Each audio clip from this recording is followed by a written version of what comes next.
الشيطان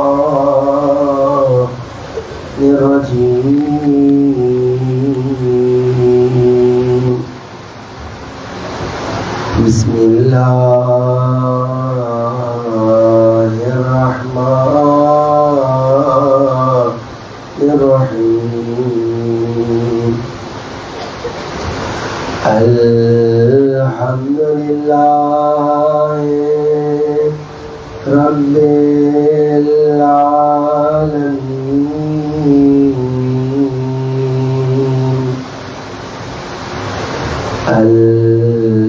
الحمد لله كما هو أهله والصلاة والسلام على سيد المرسلين وخاتم النبيين أبي القاسم محمد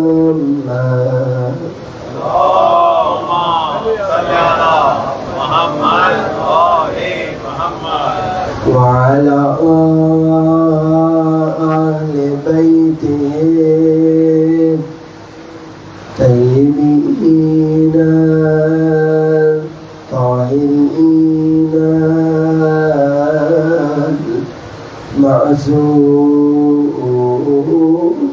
المعصومين ولعنة الله على أعدائهم أجمعين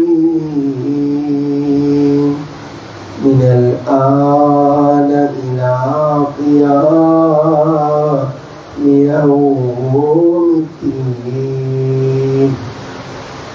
اپنے اپنے اعمال کی قبولیت کے لیے، قربت سید الشہداء کے لیے، اپنے اپنے حاجات کی برابری کے لیے، دین اسلام کی سربلندی کے لیے، اس فرش عزا کے بانیان جو مرحوم ہو گئے ان کے درجات کی بلندی کے لیے، بالخصوص امام زمانہ کے ظہور میں تعجیل کے لیے بآواز بلند صلوات صلی علی محمد اما بعد فقد قال اللہ تبارک و تعالی فی کلامہ المجید وفرقانه الحميد وقوله الحق وهو أصدق القائلين بسم الله الرحمن الرحيم ونريد أن نمن على الذين استضعفوا في الأرض ونجعلهم أئمة ونجعلهم الوارثين صلوات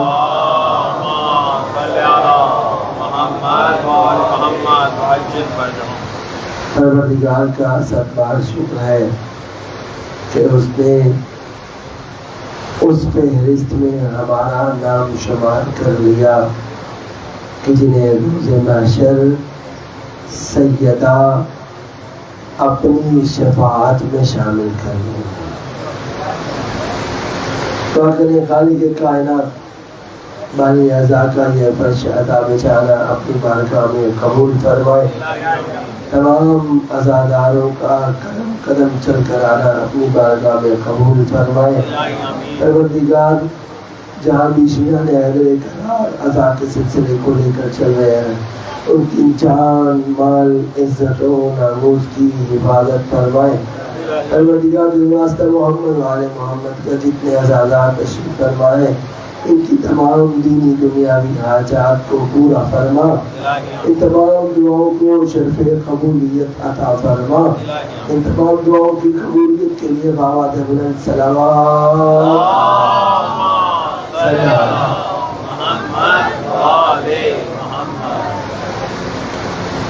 سلسلہ گفتگو کی آج چھوٹی مجلس موضوع سخن قرآن اور آزمائش جس سورہ کا انتخاب کیا سورہ قصص، قرآن کا وہ سورہ کہ جسے اللہ کے حبیب نے اپنی لاڈلی بیٹی کو اس لیے تعلیم دیا کہ وہ لاڈلی بیٹی یہ سن کر پریشان تھی کہ ایک وقت آئے گا، اور رسول خدا بتا رہے تھے کہ وہ وقت کہ جب یہ شیشی میں موجود مٹی سرخ ہو جائے گی تو میرا حسین مارا جائے گا۔ کہ جناب سیدہ مغموم ہوئی، ہم سنتے ہیں کہ پوری روایت ہے، اور پوچھا اپنے بابا سے کہ بابا بتائیں کیا اس وقت میں ہوں گی؟ کہا نہیں، آپ نہیں ہوں گے۔ ان کے بابا علی مرتضیٰ ہوں گے؟ نہیں، وہ بھی نہیں ہوں گے۔ بابا آپ ہوں گے؟ میں بھی نہیں ہوں گا۔ بابا میرا لال حسن ہوگا؟ کہا حسن بھی نہیں ہوگا۔ یہ سن کر بی بی مغموم ہو گئی۔ سنتے ہیں نا، یہ بات کسی حد تک ٹھیک ہے۔ ایک ماں ہے نا، ماں کا دل اپنی اولاد کے لیے بے چین ہوتا ہے، لیکن پروردگار نے اس بیوی کو معصومہ بنا کر بھیجا ہے۔ معصومہ یعنی ولیہ خدا۔ تو کیا بیوی صرف اپنے بچوں کا سوچ کے پریشان تھی، یا بیوی کی پریشانی کچھ اور بھی تھی؟ توجہ کیجیے گا، میں نے پہلے کہا بیوی کیا ہے؟ ولیہ خدا۔ تو بیوی صرف اس لیے پریشان نہیں تھی کہ میری اولاد ماری جائے گی، میرا شوہر مارا جائے گا، میرے بابا موجود نہیں ہوں گے۔ بیوی اس لیے بھی پریشان تھی کہ بابا وہ دین جو آپ نے اتنی محنت سے پھیلایا ہے، جب میرا شوہر بھی نہیں ہوگا، میرا لال حسن بھی نہیں ہوگا، حسین بھی مارا جائے گا، تو بابا اس دین کا کیا بنے گا؟ صرف بیوی کو یہ پریشانی نہیں تھی کہ میری اولاد ماری جائے گی، یہ تو بیوی کے لیے فخر تھا کہ اولاد دین کے لیے کام آئے گی۔ تو پھر بیوی کیوں مغموم تھی؟ ایک بیوی کا غم یہ تھا کہ میرے بابا نے اتنی محنت کی ہے، اور اتنی محنت کے بعد پنجتن پاک میں سے کوئی باقی نہیں ہوگا، تو اس دین اسلام کا کیا بنے گا؟ اس وقت رسول خدا نے سورہ قصص کی یہ پہلی 5 آیات، چونکہ بیوی کے دل قلب کو تسلی نہیں حاصل ہو رہی تھی، قلب مغموم تھا، اس کو تسلی دینے کے لیے اللہ کے رسول نے یہ 5 آیات بیوی کے قلب پر تلاوت فرمائی، تاکہ بیوی کے قلب کو سکون میسر ہو جائے۔ تو میں حیران بھی ہوتا تھا، اور میں نے آپ کی سماعتوں کو ہدیہ بھی کیا کہ یہ 5 آیتوں میں تو پروردگار ہارون معذرت کے ساتھ فرعون کا ذکر ہے، موسیٰ کا ذکر ہے، اور تو کہہ رہا ہے اپنے حبیب سے کہ اے حبیب یہ 5 آیات اپنی لاڈلی بیٹی کے قلب پر پڑھ کے پھونک دے۔ تو راز اور فلسفہ کیا ہے؟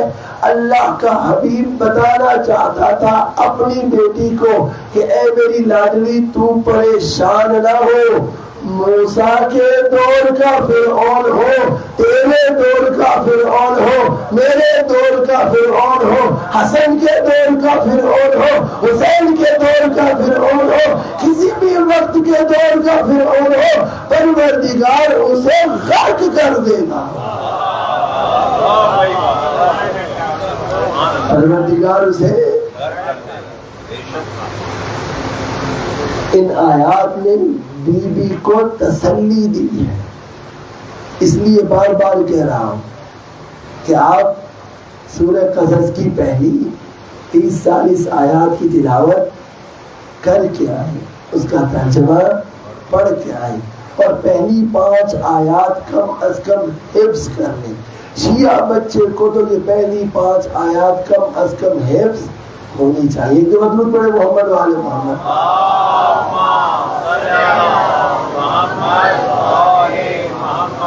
ہمارا سلسلہ گفتگو آن کر یہاں پہنچا تھا کہ پروردگار نے ارادہ کیا تھا کہ ہم زمین کو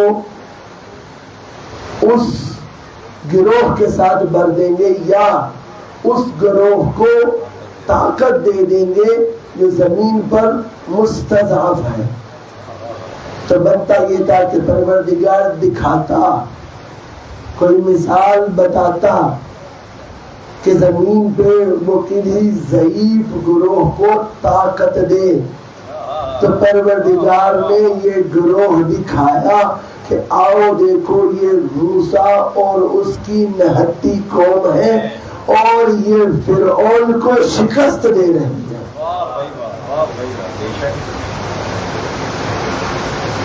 قصہ کے حوالے کر چکا ہوں کہ بار بار بچوں کو مارا جا رہا تھا. پروردگار کا یہ معجزہ ہوا کہ آثار حمل ظاہر نہیں ہوئے. موسیٰ اس دنیا میں تشریف لے آئے، حکم ہوا، وحی ہوئی اور مادر موسیٰ نے موسیٰ کو صندوق میں ڈال کے پانی کے حوالے کر دیا اور ساتھ ساتھ اخت موسیٰ، موسیٰ کی بہن کن اکھیوں سے اس صندوق کو دیکھتی چلی جا رہی ہے. کل آپ کی سماعتوں کو ہدیہ کیا تھا کہ وہی صرف یہ نازل نہیں ہوئی کہ اے مادر موسیٰ، موسیٰ کو پانی کے حوالے کر دے. کیوں؟ مادر موسیٰ نے اپنی مرضی سے یہ کام نہیں کیا تھا کہ موسیٰ کی بہن کو موسیٰ کے ساتھ ساتھ بھیج دیا، بلکہ وہی پروردگار تھی. پتہ یہ چلا کسی بھی دور میں جب پروردگار کسی فرعون کے مقابل میں اپنی حجت کو بھیجتا ہے تو ساتھ میں اس کی بہن کو بھی بھیجتا ہے. یہ بہن اپنے بھائی کی محبت میں نہیں جاتی بلکہ مشیت پروردگار کے مطابق جاتی. اب مادر موسیٰ سے پروردگار نے وعدہ کیا تھا کہ ہم اس بچے کو لوٹائیں گے. اِنَّا رَادُّوهُ إِلَيْكِ وَجَاعِلُوهُ مِنَ الْمُرْسَلِينَ. پروردگار نے اپنا یہ وعدہ کیسے پورا کیا؟ وہ فرعون کہ جس کے گھر میں موسیٰ آ گئے، موسیٰ کو بھوک لگی. کل میں نے عرض کیا تھا باہر انسان کتنا ہی فرعون کیوں نہ ہو، گھر میں شوہر ہوتا ہے. اب جناب آسیہ پریشان تھی، فرعون کو بھی پریشان کیا کہ بچہ رو رہا ہے، دودھ کا بندوبست کرو. اور پھر وہ اخت موسیٰ اشارہ کیا انہوں نے، حَلَاتٌ لَكُمْ عَلَىٰ أَهْلِ بَيْتٍ. کیا میں تمہیں ایک ایسے اہل بیت نہ بتاؤں جو اس بچے کی کفالت کر لے؟ وَهُمْ لَهُ نَاصِحُونَ. تو پتہ چلا ہر دور میں ایک معصوم کی بہن ہے جو لوگوں کو اکٹھا کر کے در اہل بیت پر لے آتی ہے. آپ نہیں پوچھیں، جو لوگوں کو اکٹھا کر کے در اہل بیت پر لے آتی ہے. اب پروردگار پلٹا رہا ہے جناب موسیٰ کو مادر موسیٰ کی طرف. جب اہل بیت کا پتہ چل گیا، موسیٰ کی بہن نے نشاندہی کر دی کہ یہ گھر ہے، یہاں بھی ایک عورت ہے. تو بلایا گیا مادر موسیٰ کو. ذرا توجہ کیجئے گا، عجیب منظر بنا ہوگا. مادر موسیٰ پریشان تھی. کس سے؟ فرعون سے. کیوں پریشان تھی؟ اس لیے کہ وہ بچے کو قتل نہ کر دے.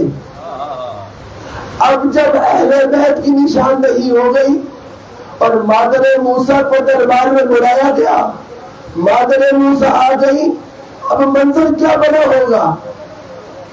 وہ چھوٹا بچہ جس کی محبت آسیہ کے دل میں پروردگار نے ڈال دی ہے. اب فرعون نے، یہ قرآن بیان نہیں کر رہا، میرا دل کہتا ہے منظر کچھ ایسا بنا ہوگا، فرعون نے جناب موسیٰ کو ہاتھ میں لیا ہوگا اور لے کر مادر موسیٰ کے حوالے کر رہا ہوگا. اب جب چھوٹے بچے کو کسی کے حوالے کر رہے ہوتے ہیں تو ہم کیا کہتے ہیں؟ ذرا احتیاط سے. ایسے ہی ہے نا، یہ کون ہے گود میں؟ وہ ہے جسے موسیٰ قتل کرنا چاہتا تھا. اور سامنے کون کھڑا ہے؟ مادر موسیٰ. ڈر رہی تھی کس سے؟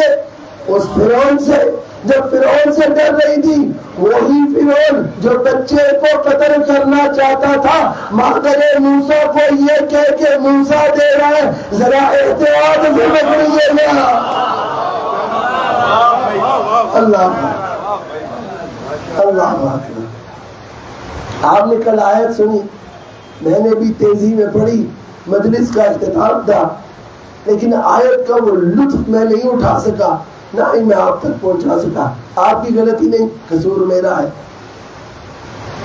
جب موسیٰ کی بہن نے کہا نا هل ادلکم علی اہل بیت یکفلونہ، کیا میں تجھے ایک ایسے اہل بیت نہ بتاؤں کہ جو اس بچے کی کفالت کرے؟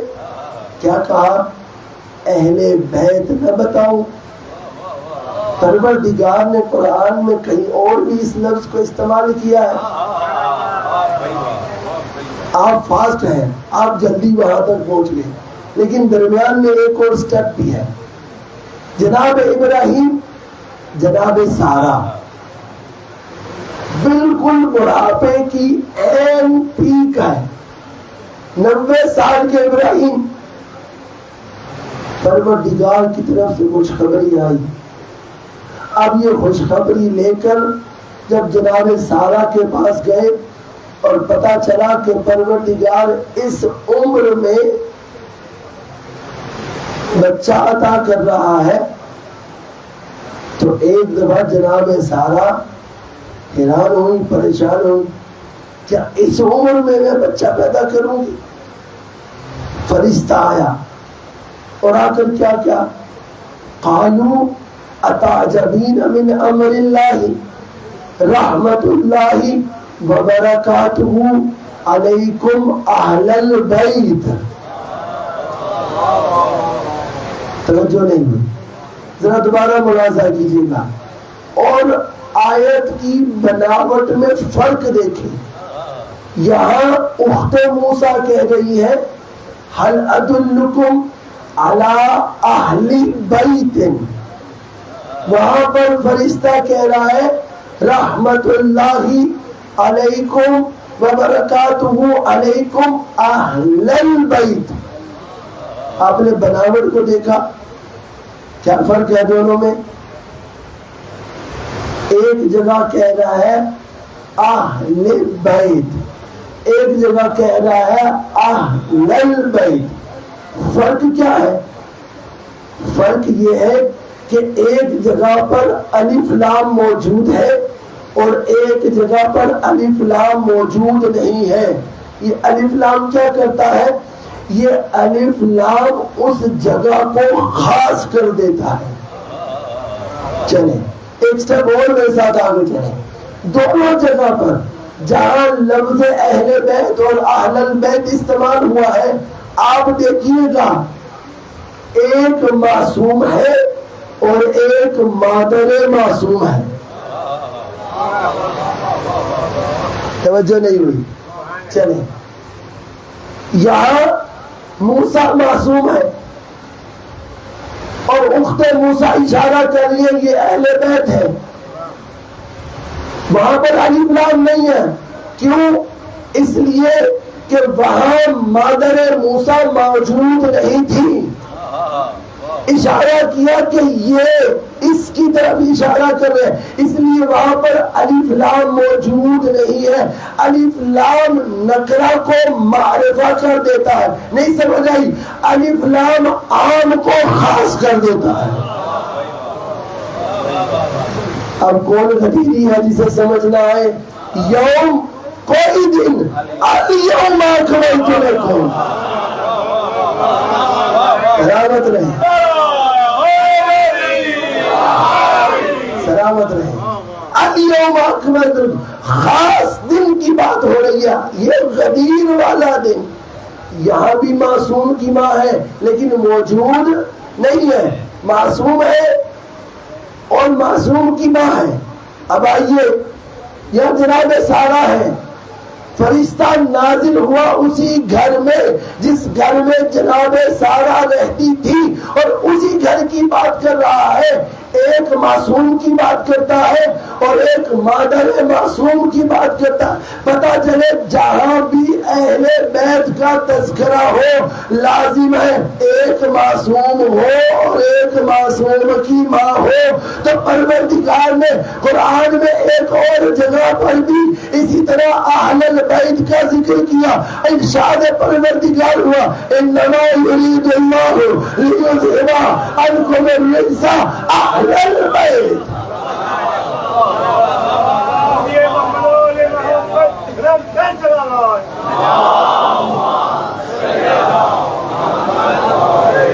اب ذرا چاشنی لیجیے گا، ایک ایک قدم آگے تشریف لے آئیے.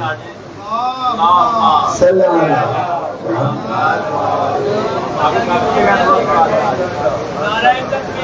اللہ اللہ یا رسول اللہ یا رسول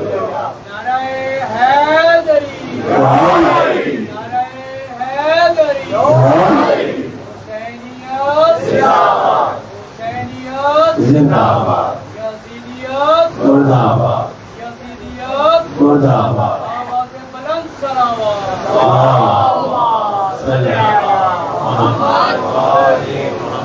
اب حدیث کے ساتھ سننے اور پڑھنے والے لوگ میرے سامنے بیٹھے ہوئے ہیں. آپ حدیث کے ساتھ کیا پڑھتے ہیں؟ جبرائیل آئے اور جبرائیل نے آ کر چادر کسا کے باہر کھڑے ہو کر کہا کیا کہ پروردگار کہتا ہے کہ میں اس دنیا کو نہ بناتا، میں اس چاند کو نہ بناتا، میں اس سورج کو نہ بناتا، یہ پہاڑ خلق نہ کرتا، یہ زمین نہ خلق کرتا. میں نے ان سب کو اس لیے خلق کیا کہ ہؤلاء المحبہ، ہؤلاء المودہ، ہؤلاء الخمسہ الذین هم تحت الکساء. یہ ساری کی ساری تعریفیں جبرائیل نے باہر کھڑے ہو کر کر دی. اب جب جبرائیل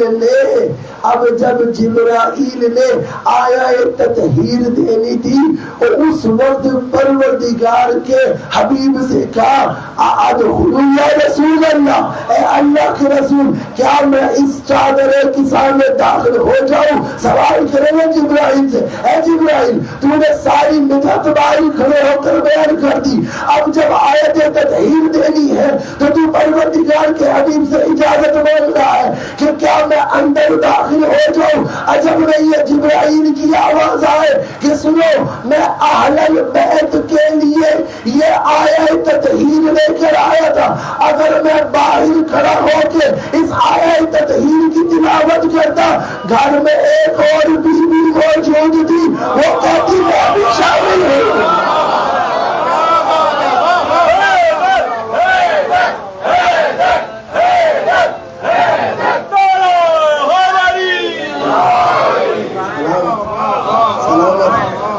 سلامت رہے. اللہ کے حبیب نے پہلے سے ہی باؤنڈری وال بنا رکھی تھی اور جبرائیل کو بھی پتا تھا اگر میں نے گھر کے باہر کھڑے ہو کر آیت تطہیر سنا دی، گھر کے اندر موجود ایک بی بی کہہ سکتی تھی کہ جبرائیل نے گھر کے باہر کھڑے ہو کر کہا تھا اہل البیت، میں بھی گھر کے اندر موجود تھی. جبرائیل نے اس لیے چادر کسا کے نیچے جا کر بتایا کہ پروردگار نے اس بی بی کی وجہ سے اس آیت تطہیر کو نازل کر کے بتایا ہے کہ اے میری کلیزے خاص، میں اس آیت کو کبھی نازل نہ کرتا، نازل اپنے حبیب کے قلب پر کی ہے، لیکن اس کا مصداق میری کلیزے خاص ہے. یعنی پروردگار کہنا چاہتا ہے کہ اے بی بی، پروردگار کا ارادہ ہے تجھے، تیرے شوہر، تیرے بابا، تیرے بچوں کو پروردگار نے ہمیشہ کے لیے نجاست سے دور کر دیا ہے۔ اچھا، میں تاریخ کا طالب علم ہوں، آپ نے بھی تاریخ پڑھی ہوگی۔ ہمارا تاریخ پڑھنے سے بار بار واسطہ رہتا ہے۔ بسا اوقات بعض کتابیں تاریخ کی ایسی ہیں، کچھ 6 7 8 دفعہ پڑھ چکے ہیں۔ تاریخ پڑھتے انہیں بعض کرداروں پر ہنسی آتی ہے، خدا کی قسم، بڑے فخر سے لکھتے ہیں۔ کیا لکھتے ہیں؟ لکھتے ہیں کہ ہم نے اپنی زندگی میں کبھی بھی علی اور بطول کے در کی طرف نہیں دیکھا۔ علی اور بطول کے در پر ابو ذر جاتے تھے، مقداد جاتے تھے، سلمان جاتے تھے، عمار جاتے تھے۔ ہم نے آپ کو صرف نبی کے در سے مخصوص کر لیا تھا۔ یہ وہ لکھتے ہیں کہ ہم اپنی زندگی میں کبھی بھی بطول کے دروازے پر نہیں گئی، اور جاہلو یہ تم اپنی مرضی سے نہیں کرتے تھے، پروردگار کا کام نجاست دور کر دیا۔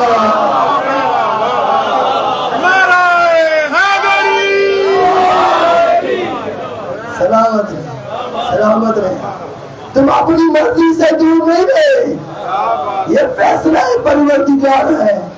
نجاست اہل بیت سے ہمیشہ سلامت رہے۔ یعنی جتنی بڑی نجاست ہوگی اتنی بڑی دوری ہوگی۔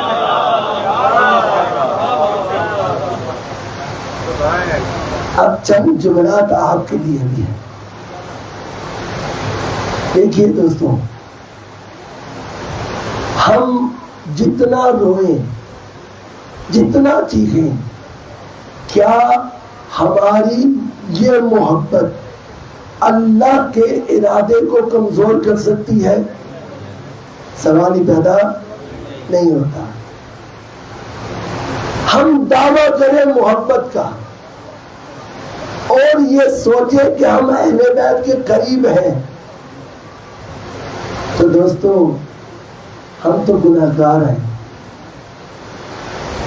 یہ گناہ نجاست ہے جو ہمیں اہل بیت سے دور کرتی ہے۔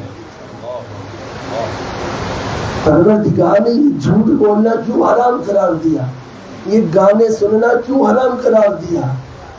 یہ حسد کرنا کیوں حرام قرار دیا؟ یہ حق مارنا کیوں حرام قرار دیا؟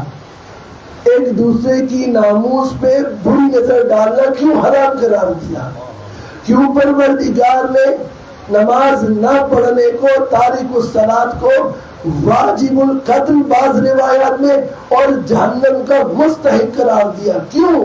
اس لیے کہ یہ ساری کی ساری نجاستیں ہیں، اور ارادہ پروردگار یہ ہے کہ وہ نجاستوں کو اہل بیت سے دور رکھنا چاہتا ہے۔ بس اگر ہم محبان اہل بیت ہیں تو ہمیں چاہیے کہ غور کریں، کوئی نجاست ایسی تو نہیں جس نے مجھے میری ہی وجہ سے اہل بیت سے دور کر دیا ہے۔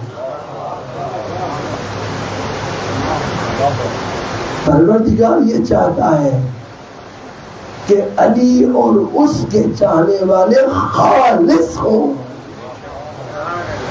اس لیے گناہوں کو نجس قرار دیا ہے۔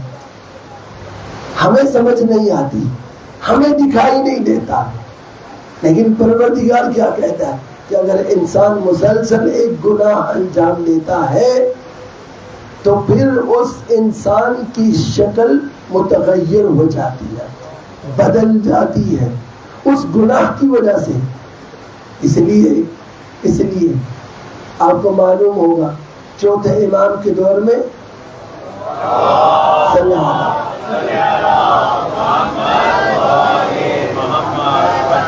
صحابی نے کہا تھا مولا اس دفعہ کافی حاجی آئے ہیں،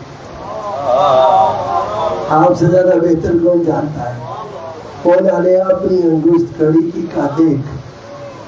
اب جب دیکھا خال احرام نظر آتا تھا، کہیں بندر نظر آتے تھے۔ اب ایسے جانور ہیں جو منبر سے نام نہیں لے سکتا۔ یہ کیوں ہو گیا؟ کہ ان گناہوں کی وجہ سے انسان کا چہرہ متغیر ہو گیا، اور پروردگار جب چہرہ متغیر کرتا ہے تو چہرہ متغیر کرنے کے بعد مسخ شدہ جانوروں کی شکل دیتا ہے. حلال جانور کی شکل نہیں آتی. حلال جانور کی شکل، اب آپ اندازہ لگائیں کہ جانوروں میں بھی پروردگار کو حلال جانور کتنا عزیز ہے، کتنا عزیز ہے وہ حلال جانور، کہ جس نے گناہ کیا ہے اس گناہ کرنے والے کے چہرے کو متغیر کر کے مسخ شدہ جانوروں کی شکل بناتا ہے. کوشش کریں کہ ہم گناہوں کی کثافتوں سے دور رہیں تاکہ ہم آل محمد کے قریب ہو جائیں. ایک مطلب پڑھیں محمد والے محمد.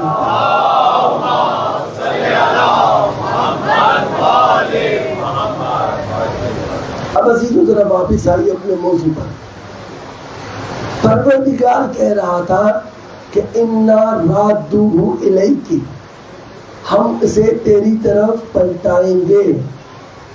میں آیت پڑھ رہا تھا، آپ یقین کریں اتنا لطف آتا ہے نا. پہلے پروردگار کہتا ہے انا رادوہ الیک، ہم تیری طرف پلٹائیں گے. چلے ایک یہ نقطہ بھی لے کے جائیے. پھر پروردگار کہتا ہے فرددناہ، ہم نے پلٹا دیا. پروردگار نے پلٹایا. آپ کہیں گے ہاں سارے کام پروردگار کرتا ہے، ٹھیک ہے. مجھے بتائیے وسیلہ کون بنا؟ نہیں پہنچے آپ. وسیلہ کون بنا؟ موسیٰ کی بہن. پتا چلا کہ موسیٰ کی بہن کے کام کو پروردگار اپنا کام اس لیے کہہ رہا ہے کہ موسیٰ کی بہن اپنی مرضی سے نہیں، اس کی مرضی سے گئی تھی. فرددناہ الی امہ کئی تقر عینہا، تاکہ اس کی آنکھوں کو ٹھنڈک مل جائے. ولا تحزن وَلِتَعْلَمَ أَنَّ وَعْدَ اللَّهِ حَقٌّ، اور تو جان لے کہ پروردگار نے جو وعدہ کیا ہے اس کا وعدہ حق ہے. بس یہاں رکیے گا، ہمارا موضوعاتی پروگرام ہوتا ہے. دوسری مجلس میں اگر آپ کو یاد ہو میں نے زمین کے وارث کے حوالے سے چند آیات آپ کی سماعتوں کو ہدیہ کی تھی کہ پروردگار کہتا ہے وعد اللہ الذین آمنوا منکم وعملوا الصالحات لیستخلفنہم فی الارض کما استخلف الذین من قبلہم. پروردگار کہتا ہے ہم نے وعدہ کر رکھا ہے کن سے؟ نیک لوگوں سے جو نیک اعمال کرتے ہیں. پروردگار کیا وعدہ کر رکھا ہے؟ لَيَسْتَخْلِفَنَّهُمْ فِي الْأَرْضِ كَمَا اسْتَخْلَفَ الَّذِينَ مِنْ قَبْلِهِمْ، کہ ہم زمین میں تمہیں خلیفہ دیں گے جیسے اس سے پہلے تمہیں خلیفہ دیے تھے، جیسے اس سے پہلے تمہیں خلفاء عطا کیے تھے. پروردگار کہتا ہے میں پروردگار ایک ماں سے کیا ہوا وعدہ توڑتا نہیں، پورا کرتا ہوں. پوری امت سے کیا ہوا وعدہ کیسے پورا نہیں کروں گا؟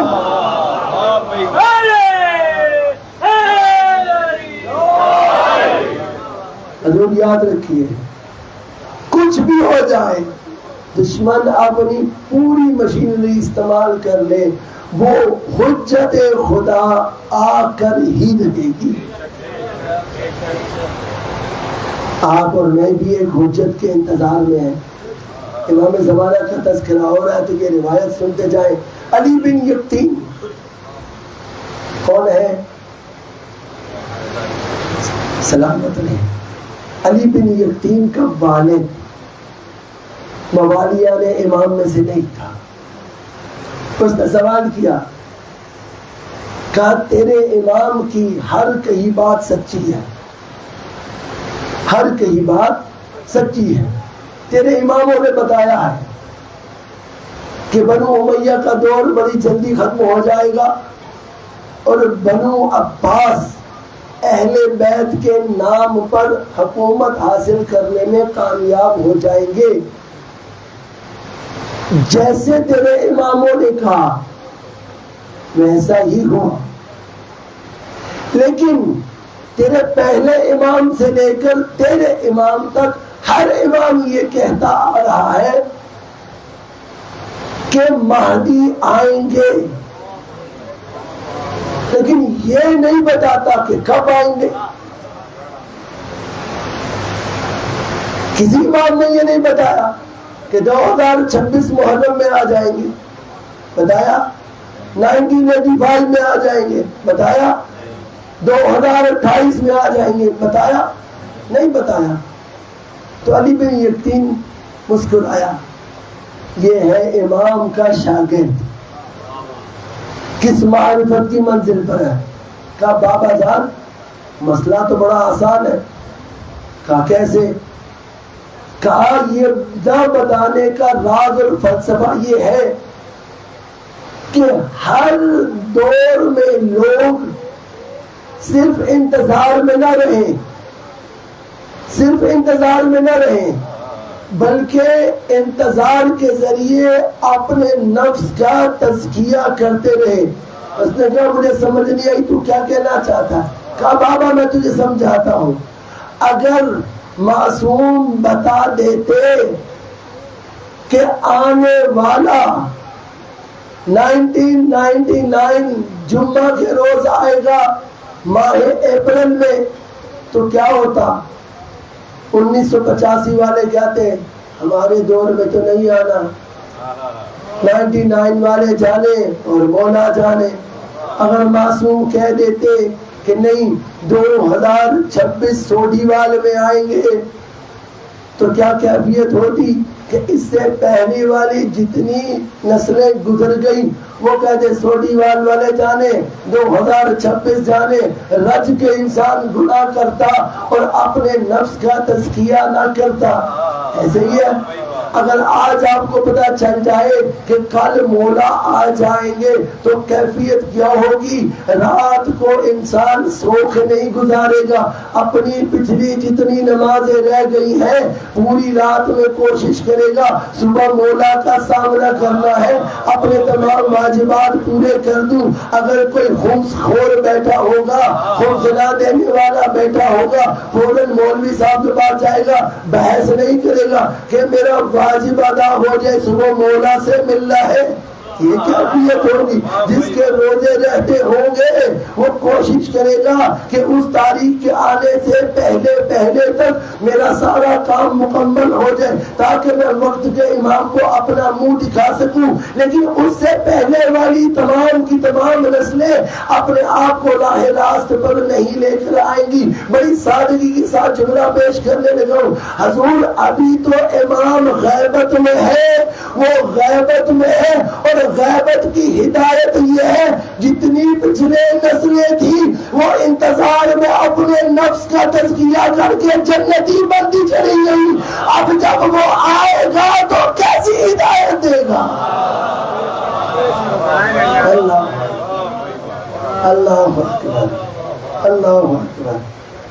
یہ غیبت کی ہدایت ہے. اور جب امام آ جائے تو کیسی ہدایت ہوگی؟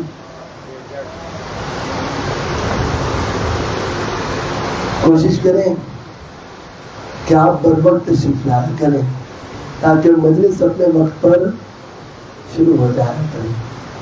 ہم نے کوشش کی پچھلے دنوں میں کہ چلے 1:45 بجے قبلہ صاحب کو بٹھا دیا جائے، پر 1:15 ہو جاتا ہے. اور ابھی ماشاءاللہ مومنین کی کثیر تعداد موجود ہے. یقیناً آپ ہدایت لینے کے لیے آتے ہیں، کوئی شک نہیں ہے. یہ بھی جانتا ہوں کوئی آفس سے اٹھ کے آیا ہوتا ہے، کوئی دکان تھوڑی دیر کے لیے بند کر کے آیا ہوتا ہے، یہ بھی جانتا ہوں. لیکن اگر آپ بر وقت آ جائیں تو آپ بر وقت واپس جانے کے قابل ہو جائیں گے. واپس آتے اپنے موضوع کی طرف. ہم تلاوت کر رہے تھے سورہ قصص. اب پروردگار ارشاد فرماتا ہے وَلَمَّا بَلَغَ أَشُدَّهُ آتَيْنَاهُ. اب جب موسیٰ اپنی جوانی کی پیک پر آ گئے، یہ ترجمہ اردو میں کیا گیا جو کہ ناقص ہے. ابراہیم حضرت کے ساتھ موسیٰ علیہ السلام، پروردگار جا بجا قرآن میں ان کی جوانی کا تذکرہ کرتا ہے.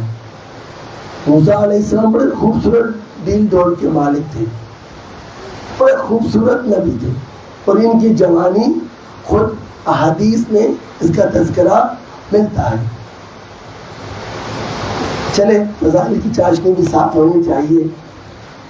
پروردگار نے ہر نبی کو ذکر نہیں کیا قرآن میں، 28 انبیاء کو ذکر کیا. پہلا سال جب میں نے سوڈیوال میں مجلس پڑھی تھی اس وقت میں نے یہ روایت سنائی تھی کہ پروردگار نے 28 انبیاء کا قرآن میں ذکر کیا ہے.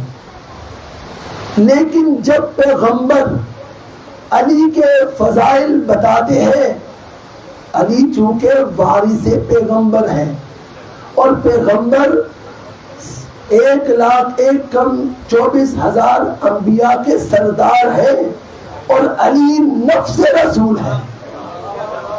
علی نفس رسول ہے، توجہ کیجیے گا، علی نفس رسول ہے.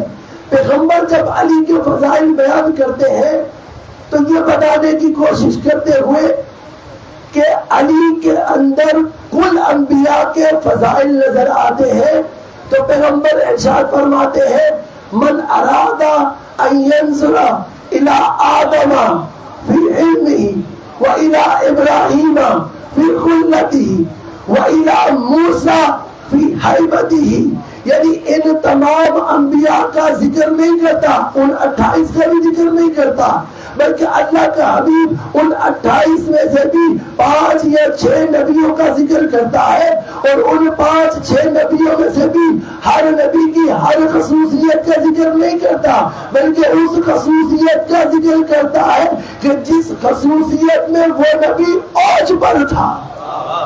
تو پروردگار کا یہ نبی کہتا نظر آتا ہے جو یہ چاہتا ہے کہ آدم کو اس کی صفوت میں دیکھے، جو یہ چاہتا ہے کہ ابراہیم کو اس کی خلت میں دیکھے، جو یہ چاہتا ہے کہ موسیٰ کو اس کی جوانی میں دیکھے، تو کیا کرے؟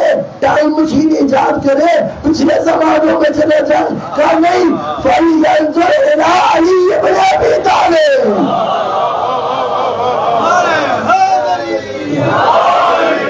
وہ کہیں اور نہ جائے، علی ابن ابی طالب کو دیکھے. ہمارے ہاں نا امت میں ایک عجیب بحث چھڑ گئی ہے. وہ کیا ہے؟ ہم علی کی فضیلت کی بات کرتے ہیں، امت افضلیت کا موضوع لے کر بیٹھے ہیں. وہ کہتے ہیں نہیں، خلیفہ ٹھیک ہے، علی 4تھے نمبر پر ہے، لیکن پھر بھی باقی سے افضل ہے. ایک گروہ یہ کہتا ہے، انہی میں سے ایک دوسرا گروہ کہتا ہے کہ نہیں، جو پہلے نمبر پر ہے وہی فضیلت اور افضلیت میں بھی پہلے نمبر پر ہے.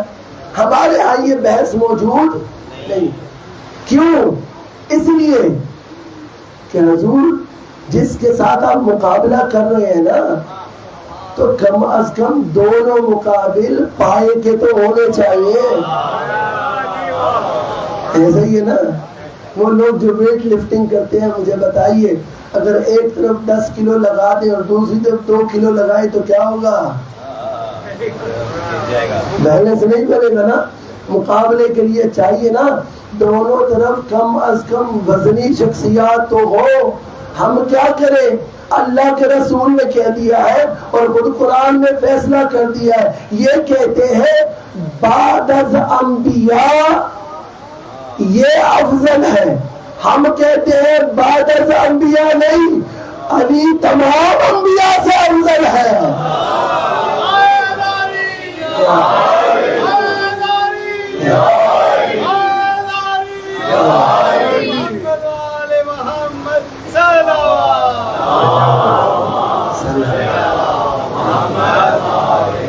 اب جب تم علی کے ساتھ مقابلہ کرتے ہو تو سامنے والا تو پہلے ہی نکل گیا بھائی. ہمارا تو ایمان اعتقاد ہے کہ علی سوائے خاتم المرسلین کے کیونکہ وہ علی کا بھی مولا ہے. سارے انبیاء کو، اور یہ حدیث موجود ہے کہ سارے انبیاء کے فضائل پروردگار نے جم کر دیے. کس میں؟ خاتم المرسلین میں. اور علی ہے نفس رسول. کہاں سے پتا چلا یہ نفس رسول ہے؟ قرآن کی کون سی آیت سے؟ سلامت رہے، یہ ہے فرش بلا پہ آنے والے. آیہ مباہلہ سے. اچھا ایک عجیب معاملہ ہے، لوگوں نے چن چن کے قرآن کی آیتوں کو دوسروں کے نام کیا ہے. ایک سادہ سا جملہ بول دوں،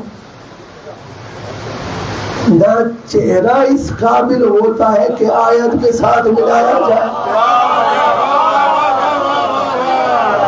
اور آیت اتنی بھاری برکم ہوتی ہے وہ اس پہ فٹ ہی نہیں آتی. انہوں نے ایک عجیب کام کیا، یہی آیت تطہیر کو لے لے. کہتے ہیں کہ پروردگار نے یہ آیت تطہیر جو نازل کی ہے اس سے پہلے ازواج کے ذکر کر رہا ہے. یا نساء النبی لستن کاحد. ٹھیک ہے، کہا کہ حدیث میں ذکر ہوا ہے کہ یہ پنجتن پاک ہے، لیکن قرآن میں ذکر نہیں ہوا. تو کیا کیا؟ اب چونکہ پنجتن پاک سے بھی دوستی کرنی تھی نا، تو ایک نئی کیٹیگری ایجاد کر لی. کہا کہ یہ جو آیت تطہیر میں پنجتن پاک ہے یہ حدیثی ہے، قرآنی نہیں ہے. یہ اہل بیت حدیثی ہے، قرآنی نہیں ہے. قرآنی اہل بیت میں فلاں فلاں فلاں فلاں شامل ہے. ایک اور آیت ہے وہ ایک صاحب کے نام لگا دی. ایک اور آیت آتی ہے وہ دوسرے صاحب کے نام لگا دی. ایک اور آیت آتی ہے وہ کہا کہ یہ جس نے سارا گھر دے دیا تھا اس کے نام لگا دی. علامہ حضرت سنجیدی کہتے تھے کہ امت نے آل محمد کو انگلش والا آل سمجھ لیا.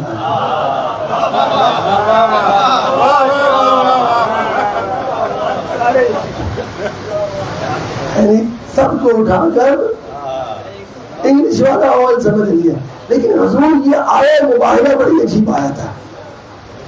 ہر آیت کو انہوں نے اٹھا کر کسی نہ کسی کے نام لگا دیا، لیکن آیت مباہلہ میں پروردگار نے بڑا بندوبست کر کے رکھا. کیا کیا پروردگار نے؟ مثال کے ذریعے سمجھاؤ. ہماری گلی میں گلاب کے پھول لگے ہوئے ہیں، پاس گورنمنٹ اسکول ہے. میں روز دیکھتا ہوں وہ گلاب کا پھول ابھی اگ رہا ہوتا ہے. بچے جاتے ہیں اس کو، اچھا اب یہ چھٹیاں گزریں گی نا تو ان چھٹیوں میں ان 3 مہینوں میں وہ گلاب کے پھول بڑے بڑے ہو جاتے ہیں. تو میں نے تو خود مشاہدہ کیا، آپ نے خود اپنی ذات کے والے سے مشاہدہ کیا ہوگا. گلاب کا پھول بڑا ہو جاتا ہے نا تو ساتھ کانٹے بھی نکل آتے ہیں. اب جب انسان جاتا ہے نا گلاب کے پھول کو توڑنے کے لیے تو کانٹا بڑی زور سے چبھتا ہے اور انسان ایک دفعہ پیچھے ہٹ جاتا ہے. پروردگار نے آیا مباہلہ میں ایسے ہی کانٹوں کا بندوبست کر کے رکھا. سلامت رہے، سلامت رہے، سلامت رہے، سلامت رہے. ایک پہ پروردگار نے کہا تھا کیا کہا تھا؟ ثم نبتہل فنجعل لعنت اللہ علی.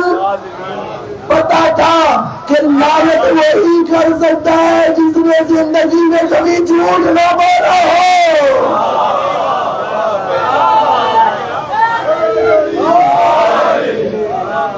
سلامت رہے، سلامت رہے. خوبصورت سن رہے، دل کر رہا بیان کرتا جاؤں اور آپ سنتے جائیں.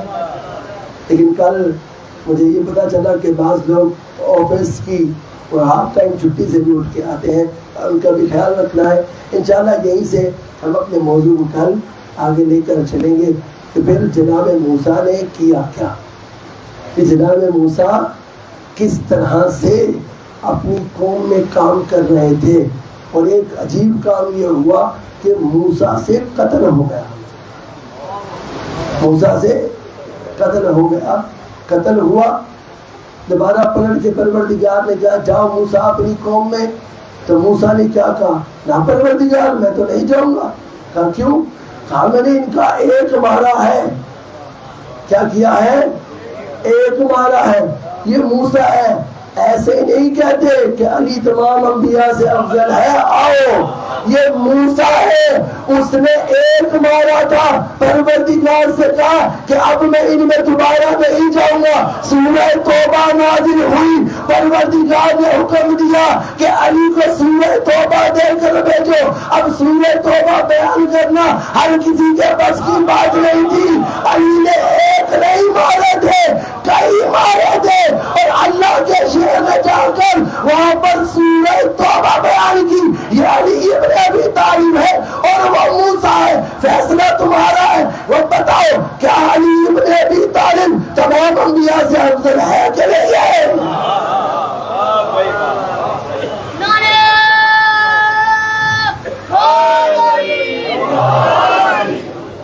سلامت رہے پروردگار آپ کو اپنے حفظ و امان میں رکھے. میں نے کل بھی عرض کیا تھا کہ ہمارا یہی موضوع سمن آباد میں بھی چل رہا ہے, البتہ وہاں پر جہد مختلف ہے. یہاں ہم آزمائش قرآن سے بیان کر رہے ہیں, انبیاء کے قصوں سے, اور وہ بھی سارے نہیں, صرف موسیٰ. پر وجہ آپ کو بتا چکا ہوں کہ ہم نے موسیٰ کا انتخاب کیوں کیا. یا علی انت منی بمنزلت ہارون من موسیٰ.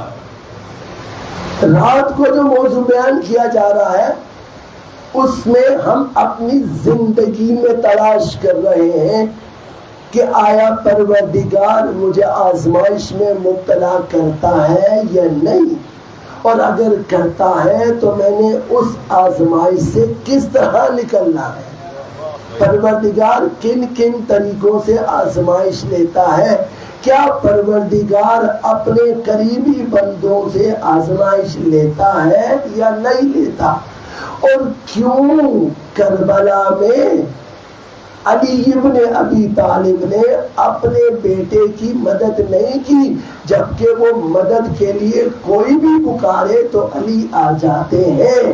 تو کیا ایسا معاملہ تھا کہ علی مرتضیٰ مدد کے لیے کربلا میں نہیں گئے؟ عزیزو, یہ آزمائش ہے,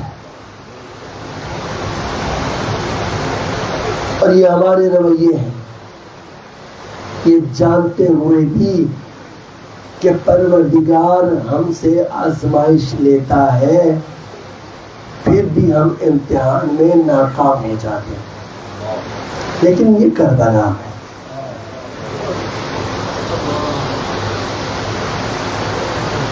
جہاں پہ ہر ماں چاہتی ہے کہ آزمائش میں سب سے پہلے میرا بچہ چلا جائے.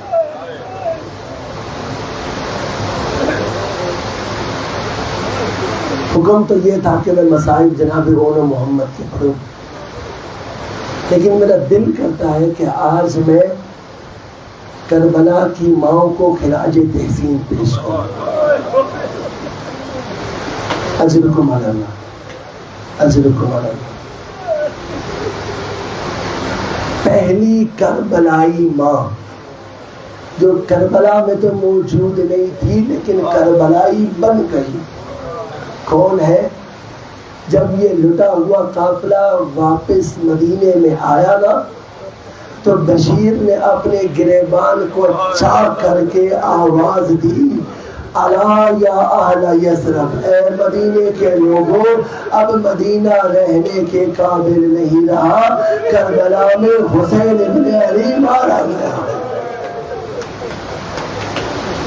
جب یہ اعلان کیا نا تو ایک دراز قد بی بی بنو ہاشم کے خاندان سے باہر آئی اور بشیر کے لجا میں فرس میں ہاتھ ڈال کر پوچھا, بشیر کس حسین کی بات کرتا ہے؟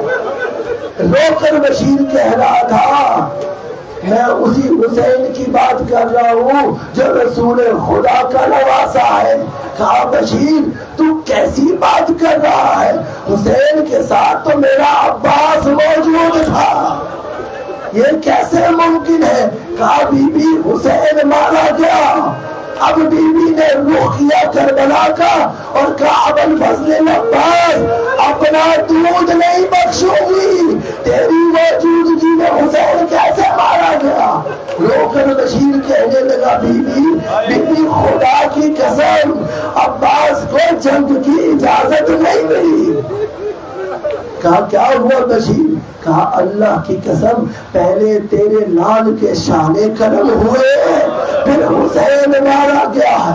اب یہ بی بی قافلے میں موجود ہر شخص یہ پوچھتی تھی یہ بتاؤ جب میرا لال زین سے زمین پر آتا تھا پہلے اس کا منہ زمین میں لگا یا سینہ لگا؟ اجرکم علی اللہ، اجرکم علی اللہ، اجرکم علی اللہ۔ اب کیا کرتی تھی بی بی جنت البقیع میں گئی، اپنے 4 بیٹوں کی قبر فرضی قبر بنائی اپنی انگلی سے اور کہا کہ اے میرے لال، اے میرے بچوں، تمہاری ماں زندہ ہے، تم پر گریہ نہیں کرے گی۔ ایک قبر اوپر بنائی، اس کے اوپر لکھا ھذا قبر الحسین، یہ حسین کی قبر ہے، اے زہرا اپنے بچوں کو نہیں دوں گی، تیرے لال حسین پر گریہ کروں۔ اجرکم علی اللہ۔ یہ پہلی ماں ہے۔ جانتے ہو دوسری ماں کون ہے؟ یہ دوسری ماں وہ ہے جس نے کربلا میں اپنے 2 ننھے بچوں کو حسین پر وار دیا۔ یہ زینب کبریٰ ہے، یہ کربلا کی مائیں ہیں جو شب عاشور اپنے بچوں کو بٹھا کر یہ کہہ رہی تھی، یہ بتا رہی تھی کہ میرے لال میدان جنگ میں مرنا کیسے ہے۔ ماں تو بچہ لیتی ہے کہ اس کے سر پر صحرا سجائے گی، ماں تو بچہ لیتی ہے کہ یہ بچہ بڑا ہو کر میرا بازو بنے گا۔ یہ کربلا کی ماں ہے، اپنے بچوں کو مرنا سکھا رہی ہے۔ زینب کبریٰ سنتے ہو جب کوئی لاشا رن سے آتا تھا نا، حسین لاشا اٹھا کر لاتے تھے، خواتین میں سب سے پہلے زینب عالیہ آتی تھی اور اس لاشے پر بیان کرتی تھی۔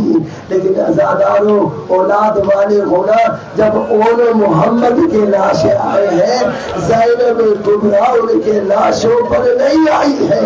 حسین نے پوچھا اما فیضا کیا بات ہے، میری بہن زینب کہاں ہے؟ کہا مولا اپنے خیمے میں موجود ہے، سر سجدے میں رکھا ہوا ہے، پروردگار سے کہہ رہی ہے اللہم تقبل منا ھذا القربان، پروردگار میری قربانیاں قبول کر لے۔ اجرکم علی اللہ۔ راوی کہتا ہے راہ کوفہ اور شام میں میں نے دیکھا جب زینب کی نظر اول محمد پہ پڑتی تھی نا، اپنی نظروں کو موڑ لیتی تھی حسین کی طرف۔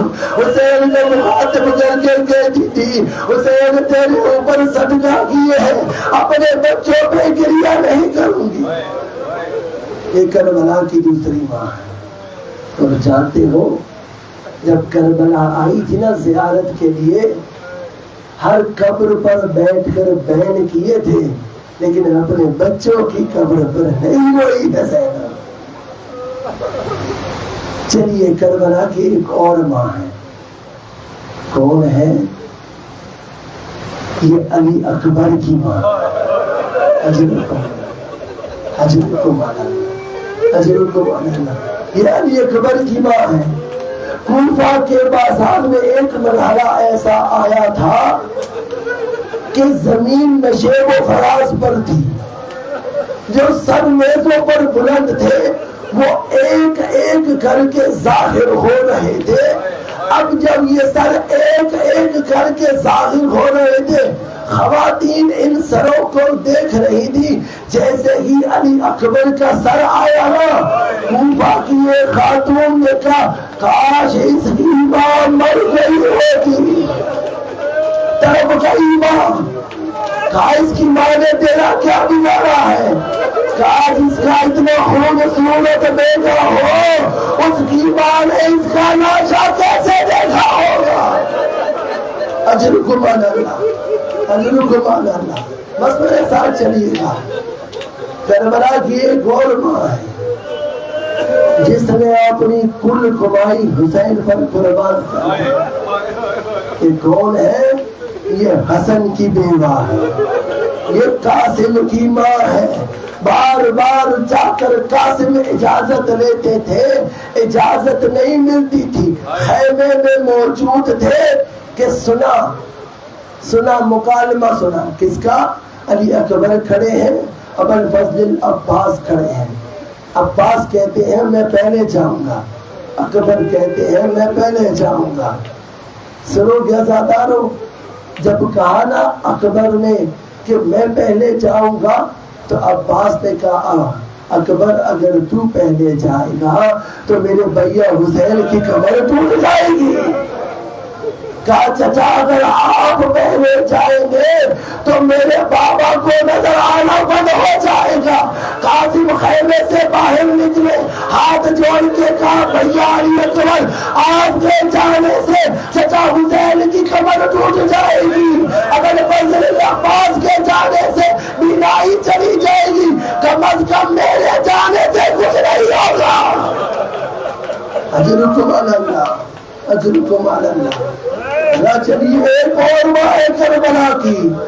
یہ کون ہے؟ یہ ام رباب ہے.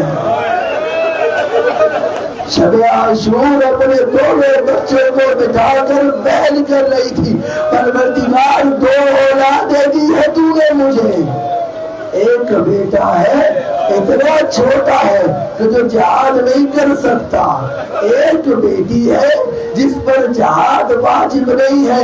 اے پروردگار میں اپنی کمائی حسین پر کیسے لٹانے کے قابل ہو سکتی ہوں؟ میں کہوں گا ام رباب تیرے دو بچے تھے، دونوں کربلا میں چلے گئے، حسین پر قربان ہو گئے. ایک شام میں جا کر سو گئی، ایک حسین کے سینے میں جا کر سو گیا. لیکن عزاداروں سنو گے، رباب کبھی بھی سائے میں نہیں بیٹھی ہے، دھوپ میں بیٹھتی تھی، ہاتھ میں کوزہ لیتی تھی، ایک ہاتھ سے ماتم کرتی تھی واس کرا، دوسرے ہاتھ سے ماتم کرتی تھی واہ جاوا. ماتم حسین.